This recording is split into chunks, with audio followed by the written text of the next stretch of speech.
ወሰላሙ ዐላ ረሱሊላህ። አሁንም እንደገና ተመልሰናል። የቁል አላህ ሱብሓነሁ ወተዓላ ኢነ ሶፋ ወልመርዋ ሚን ሸዓኢሪላህ።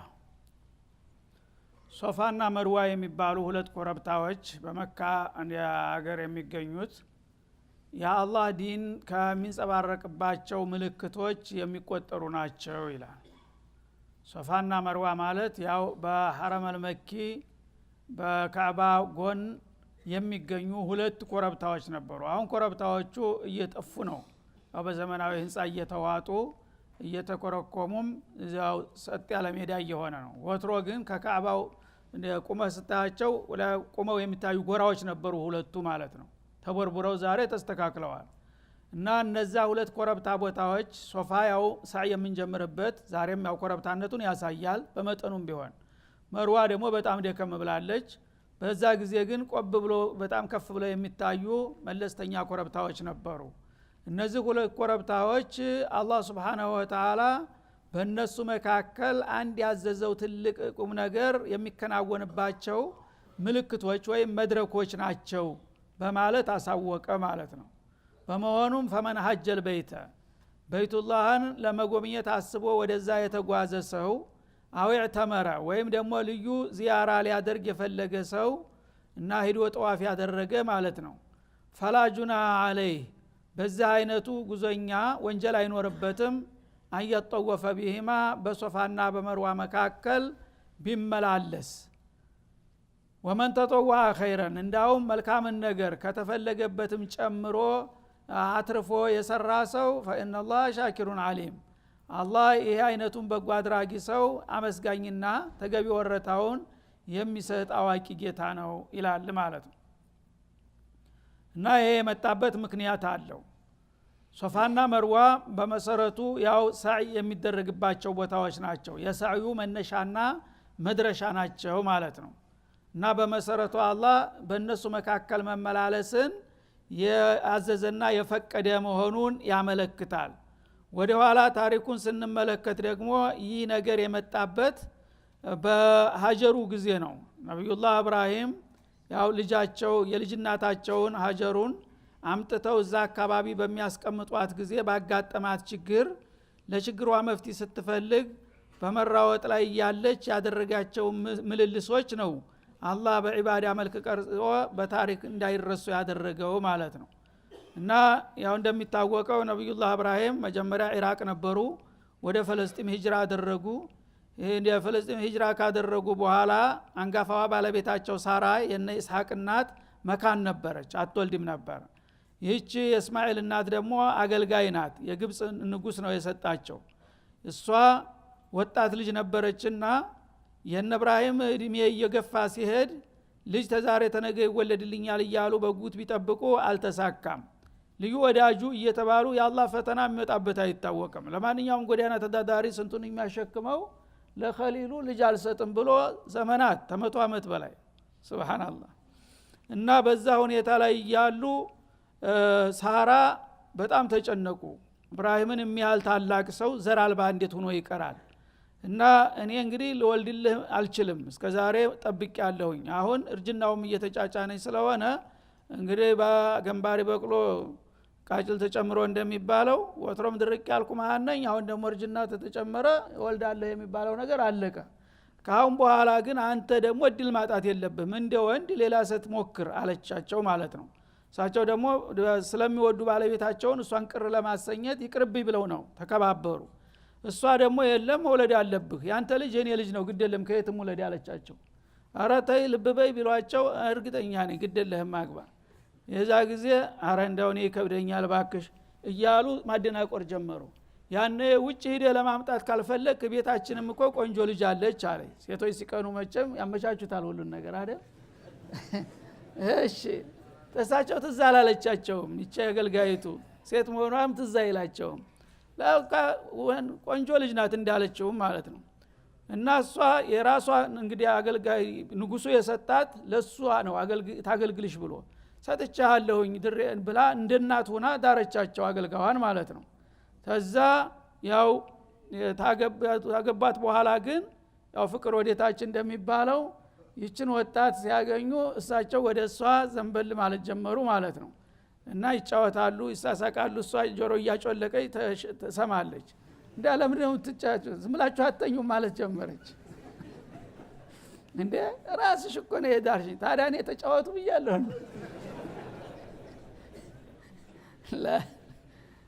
አሁን እንደ ኋላ ልጁ ተረገዘ እንደተባለው እስማኤል ተወለደ።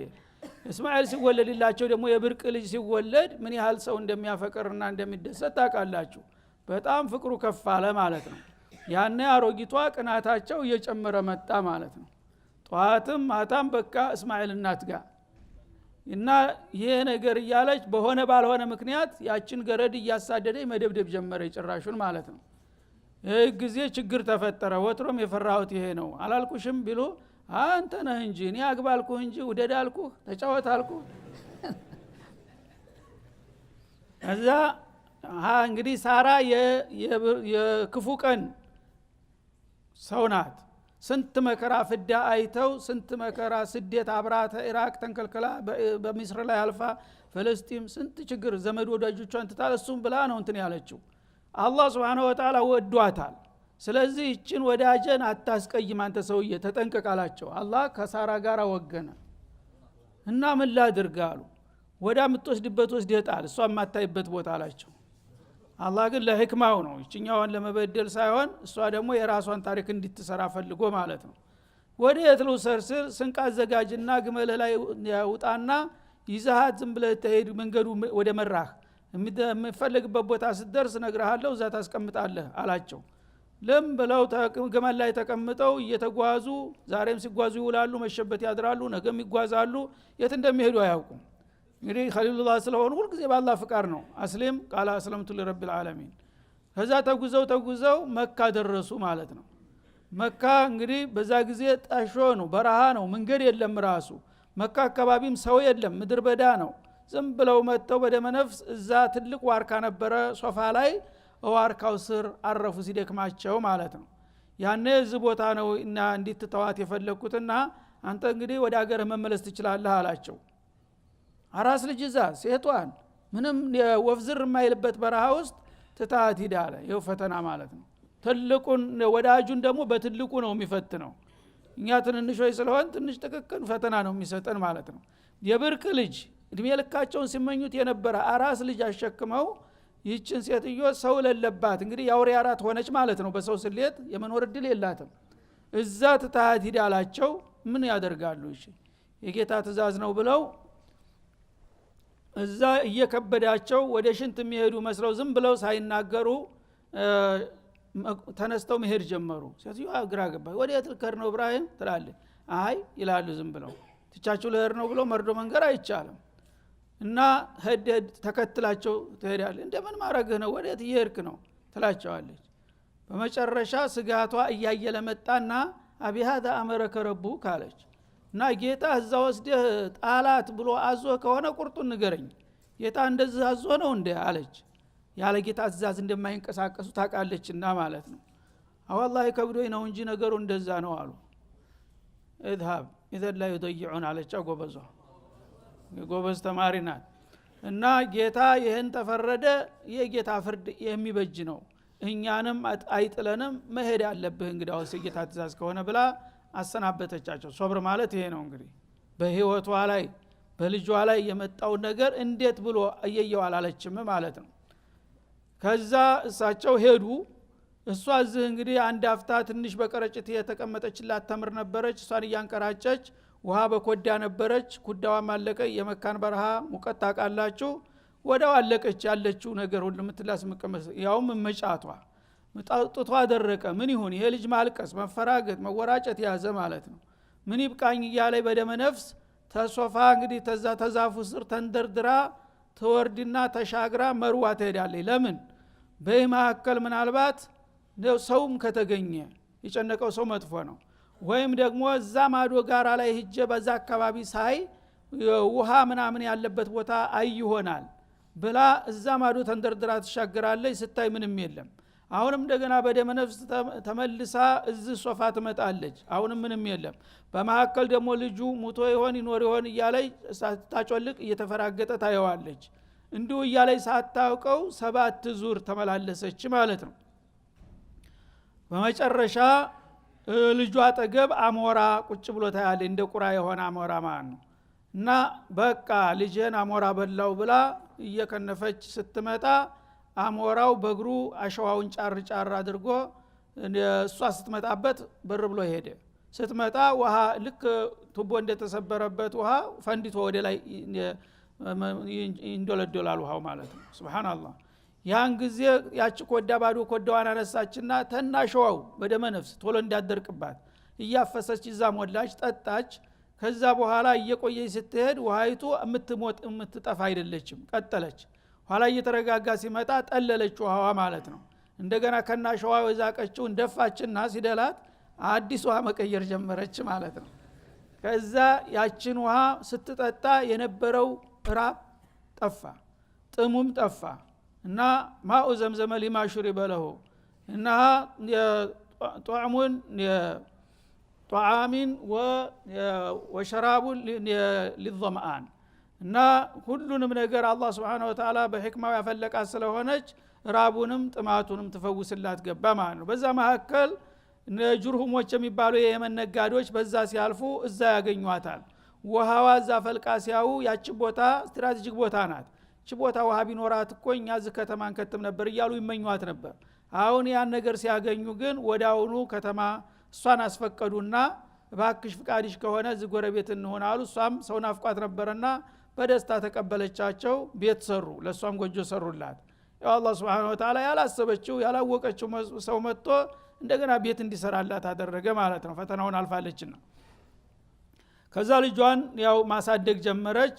ኢብራሂም አልፈው እንግዲህ በአመት ይሁን ያ በሁለት አመት አልፈው የመጡ እያዩት ይሄዳሉ ማለት ነው፣ መኖራን እያረጋገጡ።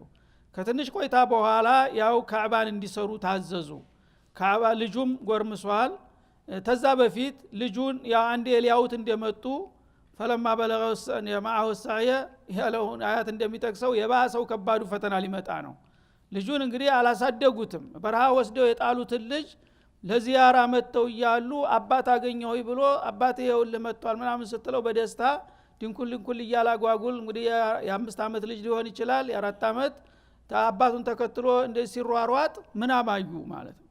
እና ትልቁ ፈተና መጣባቸው። ኢብራሂም የምትወደይ ከሆነ እሳቸው ደግሞ ህው ብለዋል በፍቅር ይሄን የመሰለ ልጅ ማሳደግ ሳልታደል ቀርቼ ምናምን እያብላሉ እያሉ ገና ምን አይተሃል አላህ Subhanahu Wa Ta'ala እና እኔን የምትወደይ ከሆነ ወይኔን ወይህ ልጅ አለ አላህ Subhanahu Wa Ta'ala ለኔ ቁርባን ታርዳለህ ይሄን ልጅ እንደ በግ። ተሰው ሀገር መጥቶ ሴትዮዋ ስንት ፍዳዋን አይታ ያሳደገችው ልጅ ማረድ ያለባቸው ላኢላሃ ኢላላህ። እና በመናማቸው በቀጥታ እኔን የምትወደይ ከሆነ ይሄ ልጅ ለኔ መስዋዕት ታረጋለህ ኡድሂያ ታረጋዋለህ አላቸው ማለት ነው። ይሄንንማ ልጅን እንዴት አርጋ ያርዳለሁ ታልክ አንተና እኔ ጉዳይ እዚህ ላይ ይቆማል አለ። ምን አይነት ፈተና ነው! ያ ጊዜ ያው ለልጁ ነገሩት ማለት ነው። ያ ቡነየ ኢኒ አራከ አኒ አذبحك እንظر ماذا ترى እኔ ጌታዬ አንተን እንዳርድለት ጠይቆኛል እና ምን ይሻለኛል እንደምን ይታያል ብለው ሲጨንቃቸው አማከሩት። እሱ ቢቃወምም ሊተውት አይደለም ብቻ የሱን ስሜት ለማወቅ። ያ ደግሞ የጎበዝ ልጅ ጎበዝ ነው። ኢፍዓል ማ ተኡመሩ ሰተጅዱኒ ኢንሻአላህ ሚነ ሷቢሪን። ህፃኑ ልጅ ምን ታማክረኛለህ? የጌታ ትእዛዝ ደግሞ ማማከር አለ እንዴ? ጌታ ታዘዘ የሰጠህ እሱ አይደለም እንዴ? ረደኝ፣ ምንም ችግር የለም ሶብር አደርጋለሁ አላቸው። ያን ጊዜ ብላዋቸውን አዘጋጅተው አስረው አዘጋጅተው እዛ መንሐር ላይ አንጋለው መገዝገዝ ጀመሩ ማለት ነው። ግን ቢላዋው አልቆርጥም አለ ጌታ አልፈቀደለትምና ማለት ነው።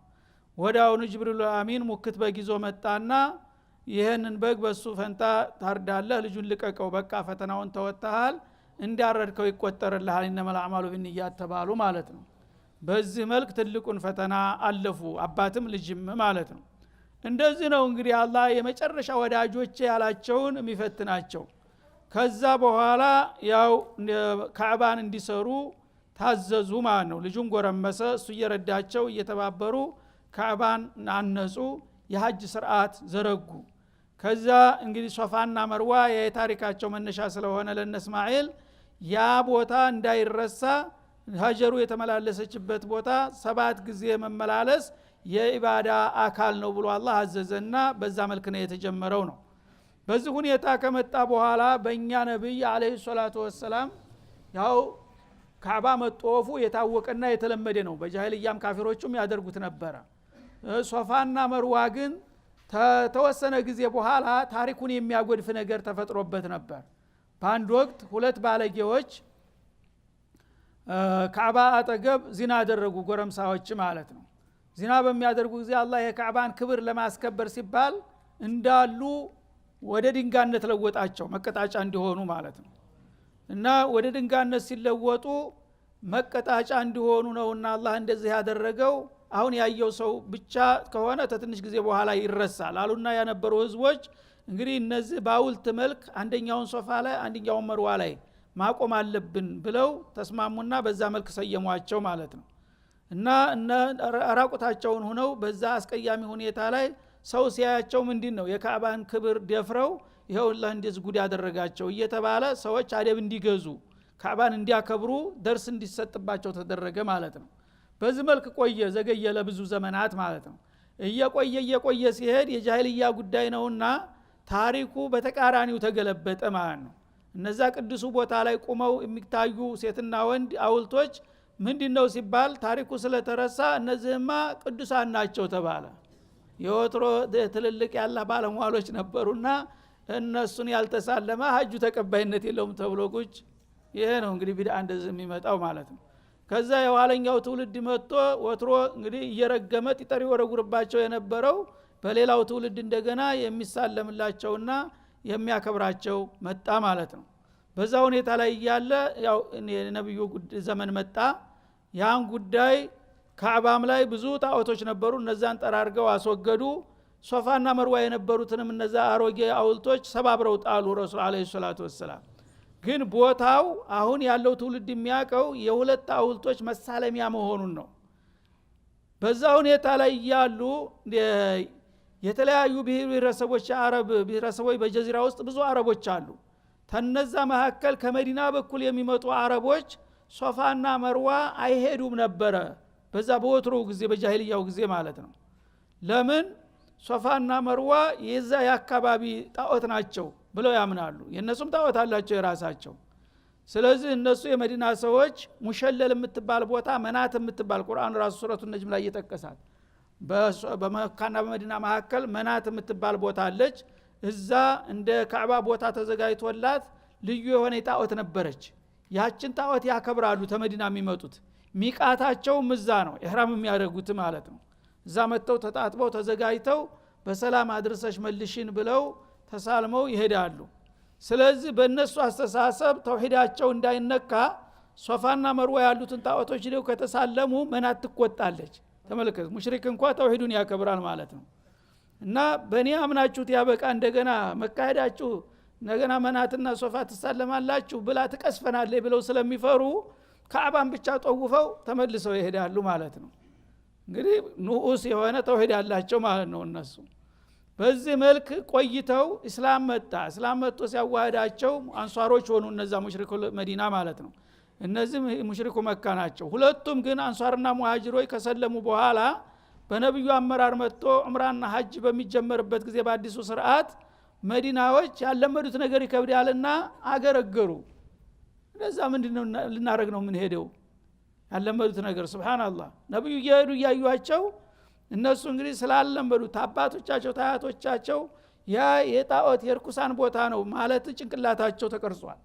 አሁን እዛ በጃሂልያም እዛ የጣዖት ቦታ ነው ብለን ሂደን አናቅም። አሁን እንደገና ከሰለምን በኋላ የጣዖት ቦታ ልናከብር ነው እንደ ደግሞ ብለው ከነብዩ በላይ ሙሂር ሊሆኑ ማለት ነው አንሄድም ብለው አቀፈሩ። የዛ ጊዜ ምን ሆናችሁ ሲባሉ ሶፋና መርዋ እኮ ኢሳፍና ናኢላ የሚባሉ ጣዖቶች ስለነበሩበት ነው ወትሮ የሚሳለሙ። እኛ ደግሞ አባቶቻችንም እዛ ቦታ ሄደው አያውቁም። አሁን ደግሞ እኛ የአላህ ቤት ካዕባ ነው፣ ካዕባን ጠውፈናል፣ አያስፈልግም ብለን ነው አሉ ማለት ነው። ይህ ጊዜ አላህ እነ ሶፋ ወልመርወተ ምን ሻኢሪላህ ያ ልክ ነው ያላችሁት በመሰረቱ። ግን እነዚህ ናኢላና ኢሳፍ የሚባሉ ጣዖቶች ከመምጣታቸው በፊት ለምን የታሪኩን መሰረት ረሳችሁ? መጀመሪያ እኮ የአላህ ወዳጆች እና ሀጀሩ ኢብራሂም የጀመሩት የአላህ መሻሪዕ ነው። ስለዚህ እዛ ብትሄዱ በእናንተ ግምት እዛ ከሄድን የጣዖት ቦታ ማክበር ነው ብላችሁ ወንጀል ፈርታችኋል አይደለም አለ። ወንጀል አትፍሩ፣ ያ ጣዖት ከጊዜ በኋላ የመጣ ነው እንጂ በመጀመሪያ ይሄ ቦታ እኔ አዝጀና ፈቅጄ የተጀመረ ነገር ስለሆነ በመሐከል መጥቶ የተፈጠረው ነገር አሁን ወንጀል ያስከትልብናል ብላችሁ በመፍራት ወደ ኋላ መርገጥ የለባችሁም። እና ሶፋና መርዋ አላህ Subhanahu Wa Ta'ala ኢባዳው እንዲከናወንባቸው ተባረካቸውና ተመረጣቸው ቦታዎች ናቸው። ወይን ጦራ አማጦራ بعد ذلك ማለት ነው። በመሆኑም فمن حج البيت እንዳላችሁት ያው በይቱ ነው ለሐጅ ዋና ተፈላጊው። ቤቱን ለመጎብኘት የመጣ ሰው አው ይተመረ ወይም ደግሞ ስርዓተ ዑምራ ለማፈጸም የመጣ ሰው እግር መንገዱን ከመጣ በኋላ ከጧፍ ቀጥሎ በይነ ሶፋ ወልመርዋ ቢመላለስ فلا جناح عليه كما تظنون እናንተ እንደምትገምቱት እዛ በመሄዳችሁ ወንጀል አይደለም የምታተርፉት፣ ሱናውን ስለሰራችሁ አጅር ነው የምታገኙትና አይዟችሁ አትፍሩ ሂዱ። በመሰረቱ እውነት አላችሁ። ለጣዖት ቢሆን ኑሮ ጣዖቶቹ አሁን የሉም እኮ ተጠራርገው ሂደዋል። ግን እዛ ቦታ ለምን እንሄዳለን ብለው ነው የከበዳቸው። እና ወንጀል የለባችሁም እዛ በመሄዳችን ወንጀል ይከተለናል ብላችሁ ከሆነ ወንጀል የለባችሁም፣ መሽሩዕ ነገር ነው የሰራችሁት ያለው ለዚህ ነው ማለት ነው። አንየጠወፈ ማለት አንየተረደደ በይነሁማ በሶፋና በመርዋ መካከል መመላለሱ እናንተ እንደገመታችሁት ወንጀል የሚያስከትል ሳይሆን እንዲያውም ያ ሐጅና የዑምራ አካል ነው። ያ ካልተደረገ ሐጅና ዑምራው አይሞላም። فلا اتم الله لهما لمن لم يسعى عائሻ እና ሶፋና መርዋ ያልተመላለሰ ሰው ሐጁም ሆነ ዑምራው አይሞላለትም። ነሱ ባለማወቅ ወንጀል ያስከትላል ብለው ቢፈሩትም አላህ ግን ወንጀል የለባችሁም እንዳውም ይሄን በማድረጋችሁ ሐጅና ዑምራችሁ ይሟላል በማለት አደፋፈረ ማለት ነው። ወመን ተጠወዐ ኸይረን እንዳውም አንዴ ብቻ ሳይሆን ይሄ ነገር ኸይር ነውና ደጋግሞና ደራርቦ የሰራ ሰው በገዛ ፍቃዱ ተዋጅቡ አልፎ ማለት ነው። فإن الله شاكر عليم አላህ Subhanahu Wa Ta'ala ይሄን አድራጎቱን አመስጋኝና ተገቢው ወረታውን አዋቂ ስለሆነ አበርክታችሁ በሰራችሁ ቁጥር ተጨማሪ አጅር ሰጣችኋለሁ በማለት አግባባ። እና ፈመን ተጠወዐ የሚለው አንደኛ በመሰረቱ ያው ጧፍ ሰዒ የሚደረገው 7 ጊዜ ነው። 7 ጊዜ 4 ጊዜ ወደ መርዋ ትሻገራለህ፣ 3 ጊዜ ወደ ሶፋ ትመላለሳለህ ማለት ነው። ይሄ ነው መደበኛው። እና ፈመን ተጠወዐ ባዕዱል ሙፈሲሪን እንዳሉት ጉልበት ካለ ከዛ ጨምረህ ብታረግ 8ኛ 9ኛም ብትጨምር ለማለት ተርጉመዋውታል ማለት ነው። ግድ 7 ላዚም አይደለም። 7ም መጨመር አለ ይችላል የሚል ሰው ሊጨምር ይችላል ብለው የፈሰሩ አሉ። ግን ጅምሁሩል ሙፈሲሪን በዛ በተሐደደው በሰባቱ ላይ መጨመር የለበትም። እንግዲያው ፈመን ተጠወዐ ማለት አንድ ሐጅ ካደረግ በሐጀተል ኢስላም አንድ ሰዒ ነው ያለብህ። ግን በአመቱ ደግሞ መተህ በሁለተኛው አመት ደግሞ መተህ የትርፍ ዑምራና ትርፍ ሐጅ እያደረግ ሳዩን ብደጋግመው ለማለት ነው ብሎ ተርጉሟል። ይሄ ነው ብዙዎቹ የሚመርጡት ማለት ነው። ሌላው ፈመን ተጠወዐ ኸይረን ማለት እግር መንገዱን እስቲጥራር ነው። ሶፋና መርዋ መመላለስ ምንጊዜም 7 በቂ ነው ለሱናም ሆነ ለፈርድ። ግን ከዚህ ሌላ እዛ አካባቢ አዝካሮችን፣ ዒባዳዎችን፣ ሶላቶችን ብታበዛ የተቀደሰ ቦታ ስለሆነ አጅሩ የበለጠ የተደራረበ ይሆንልሃል ለማለትም ተተርጉሟል ማለት ነው። እና ይሄን ያደረገ ሰው በዛ ባደረገው አንፃር አላህ አመስጋኝ ነውና ተገቢ ወረታውን ይሰጠዋል። ያ የሚገባውንም ደግሞ ደረጃና መጠን የሚያቅ ስለሆነ አንተ ለመስራት ከቻልክ እኛ ለመምንዳት ዝግጁ ነን ይላል ማለት ነው። ከዛ ቀጥሎ ኢነ الذين يكتمون ما انزلنا من البينات ይላል። እነዚያ እኛ ያወረርናቸውን ግልጽ መመሪያዎች የሚደባብቁ የሆኑ አዋቂዎች ይላል። አላህ እንግዲህ Subhanahu Wa Ta'ala ለኡመቶች የሚበጃቸውን መስራት ያለባቸውን ነገር ምን መስራት እንዳለባቸው፣ መከልከል ያለባቸውን መከልከል እንዳለባቸው ብዙ አንቀጾችን አስቀምጧል አላህ። እነዚህን አንቀጾች እንግዲህ የሚያውቁ ባለሙያዎች አላህ ያደላቸው ዑለማ ይኖራሉ ማለት ነው። እነዚህ ዑለማዎች አማና አለባቸው። አልዑለማ ወረሰቱል አንቢያ እንደተባለው ያንን ጌታ የላከውን ነገር ለህዝቦች ሁልጊዜ ማሳወቅና ማስተባበር ይጠበቅባቸዋል ዑለማውል ኢስላም ማለት ነው።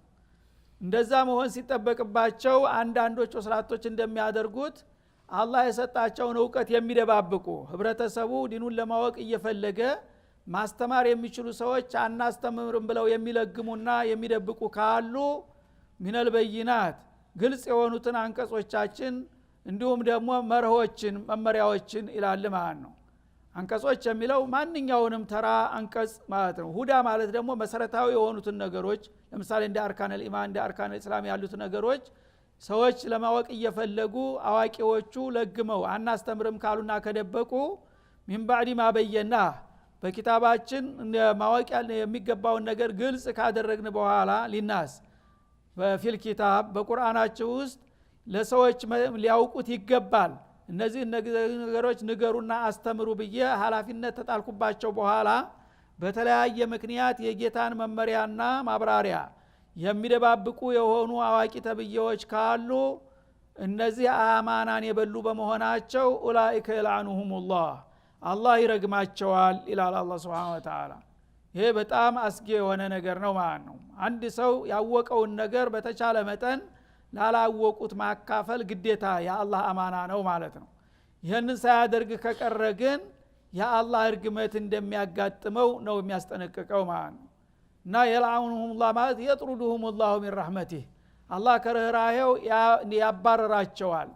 እንግዲህ ትልቅ እድል ሰጥቷቸው የአላህ ምስጢር አሳውቋቸው ያንን ያወቁትን ምስጢር ለህዝባቸው ማስተማርና ማገልገል ሲጠበቅባቸው በቂ ባልሆኑ ምክንያቶች እኔ አላስተምርም ብለው ህዝቦችን እድላቸውን የሚነፍጉ ካሉ እነዚህ በእኔ ዘንዳ የተረገሙና የተባረሩ ናቸው ይላል። ወይልዓኑሁሙ ላዒኑን ሌሎችም ተራጋሚዎች ሁሉ እንዲረግሟቸው እናደርጋለን። ያው መላእኮቹ ይረግሟቸዋል፣ እንዲሁም ደግሞ ሙእሚኖቹ ይረግሟቸዋል። ጠቃሚ ዕውቀት ያለው ሰው አላስተምርም ካለ ያጥፋው የማይል ሰው የለም፣ ሁሉ ሰው ይረግመዋል ማለት ነው። የዚህ አይነት አደጋ የሚያስከትልባቸው መሆኑን አውቀው አዋቂዎች ኃላፊነታቸውን ለመወጣት ራሳቸውን ማዘጋጀት ግድ ይላል ማለቱ ነው። ስለዚህ ነው ለውላ አየቱ ሚን ኪታቢላህ ለማ ሐደስቱኩም ያሉት አቡ ሁረይራ ረዲየላሁ ዐንሁ አርዳ። አቡ ሁረይራ ሙክሲር አልሐዲስ ሚን ረሱሊላህ ሰለላሁ ዐለይሂ ወሰለም በሷሃቦች መካከል ወደር የሌላቸው ብቸኛ ብዙ ሐዲሶች ከ5000 ሐዲስ በላይ ያወሩ ሷሃቢ ናቸው። ያውም ወደ ኋላ መጨረሻ አካባቢ መተው ማለት ነው። ነብዩ ጋር የኖሩት ከ3 እስከ 4 አመት አይበልጥም። ግን እድሜ ልካቸውን 25 አመት የኖሩት የሳቸውን ግማሽ ወይም ሩብ እንኳን የማያውቁት ብዙዎቹ ናቸው ማለት ነው። አላህ ሰጣቸው። አላህ እድሉ ያደረገለት ሰው በአጭር ጊዜ ብዙ ማፍራት ይችላል። እሳቸው ወደ ጨረሻ በደዌ ናቸው፣ ደግሞ ተገጠር ነው የመጡት። ተዛ መተው ግን ያለ የሌለ ስሜታቸውና ጥረታቸው በሙሉ ከነብዩ አንደበት የሚወጣን ነገር መሰብሰብ ነበር፣ እንደ ትጉ ጋዜጠኛ ማለት ነው። እና በመጨረሻ ነብዩ ሲያልፉ በአንደኛ ደረጃ ለኡመተል ኢስላም ዙኽር ያበረከቱት እሳቸው ናቸው። ኋላ በተነሳው ጥያቄ ሁሉ አንድ ነገር ሲነሳ ዲኑ ምን ይላል፣ ነብዩ ስለዚህ ጉዳይ ምን ተናግረው ይሆናል ሲባል አብዛኛው አልሰማም። እና ምን እናቀው ነገር የለም ሲባል እስቲ አቡ ሁረይራ ጠይቁት። አቡ ሁረይራ እንዴ እናታቁም እንዴ ስለዚህማ እንደዚህ ብለዋል ይላሉ በቀላሉ ማለት ነው። ኋላ ምን አሉ ሰነፎቹ ለምን ተበለጥን ብለው አክተረ አለይና አቡ ሁረይራ አቡ ሁረይራ አበዛው። አሁን ይሄንንም ሰምቶ ነው ይሄው ሰነፍ ሰው እንደዚህ ነው እንግዲህ ተመልከት። እንዴት አንተ 30 አመት አብረህ ኖረ 3 አመት የኖረ ሁሉ ሲያውቅ ላለመባል ድክመታቸውን ለመሸፈን አክተራ ሰውየው አበዛው። አሁንስ ያውቃል ሲባል በቃ በሁሉ ነገር ከተጠየቀን ሐዲስ አለኝ ይላል እያሉ ይተቿቸውና ይጎነትሏቸው ጀመሩ ማለት ነው። ስለዚህ ሞራላቸው ተነካ። ለውላ አየቱ ሚን ኪታቢላህ አሉ ጎበዙ። እና በቁርአን ውስጥ አላህ ዕውቀት ሰጥቷቸው የዲን ዕውቀት አድሏቸው ለህዝባቸው ያንን የማያስተምሩና የሚደብቁትን ሰዎች አላህ ይረግማቸዋል፣ ተራጋሚዎች ሁሉ ይረግሟቸዋል የሚል ማስጠንቀቂያ ባይኖር ኑሮ ወላሂ አንዲት ቃል አልነግራችሁም ነበር አሉ። ግን ያ አያት ስለሚያስገድደኝ ያላችሁትን በሉ እኔ እናገራለሁኝ አሉ ማለት ነው። ስለዚህ እንግዲህ ዑለማዎች ይህንን አያት ሊያስታውሱ ይገባል። ሁሉ ጊዜ የተለያዩ ሰዎች የማይናቅ ዕውቀት እያላቸው ህዝቦቻቸው ግን ምንም ነገር ሳያውቁ ራሳቸውንም እንደማህይም አድርገው ዝም ብለው የሚኖሩ ሰዎች አሉ። ይሄ ዛቻ ይመለከታቸዋልና ዕውቀት ያላቸው ሰዎች ሊንቀሳቀሱና ባላቅማቸው ህዝባቸው ሊያገለግሉ ይችላሉ የሚለውን መልእክት በማስተላለፍ የዛሬው ደርሳችን እዚህ ላይ ይቋጫል። ወሰለላሁ ዐለ ነብይ ወዐላ አሊሂ